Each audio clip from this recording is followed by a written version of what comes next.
स्त्री को इस सृष्टि का सबसे अबूझ रचना माना गया है। स्त्री की प्रकृति को समझना मुश्किल ही नहीं, नामुमकिन सा लगता है। ऐसा भी कहा जाता है कि खुद भगवान से भी अपनी इस रचना को समझने में चूक हो जाती है।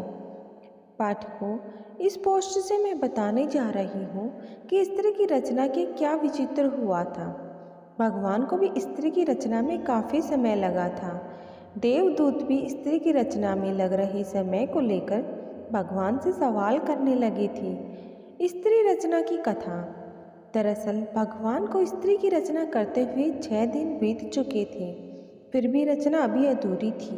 यह देख देवदूतों ने भगवान से पूछा कि हे भगवान, स्त्री की रचना करने में आपको इतना ज़्यादा वक्त क्यों लग रहा है?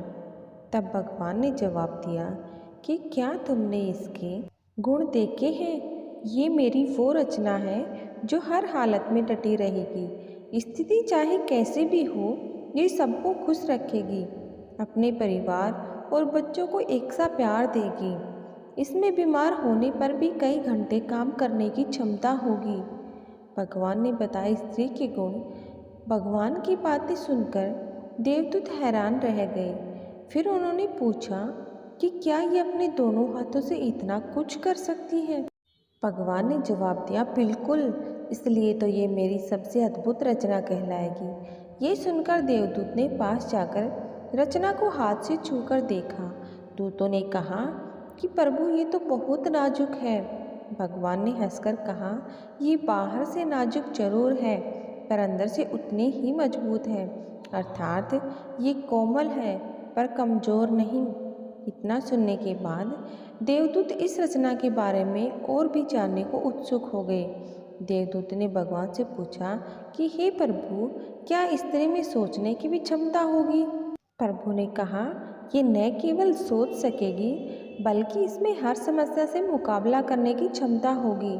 दरअसल देवदूत ने जब पास जाकर स्त्री के गालों को हाथ लगाया था, तब उन्हें कुछ पानी सा प्रतीत हुआ था।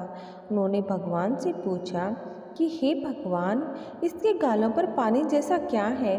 तो भगवान ने कहा, ये इसके आंसू हैं। जवाब सुनकर देवदूत हैरान हो गए और पूछा, आंसू? पर वो किस लिए? इसके जवाब में भगवान ने कहा कि जब ये कमज़ोर पड़ने लगेगी तो ये अपनी सारी पीड़ा आंसुओं के साथ बहा देगी। इसके बाद ये फिर पहले की तरह मजबूत हो जाएगी। स्त्री की कमजोरी अपने दुखों को भुलाने का इसके पास ये सबसे बेहतरीन तरीका होगा।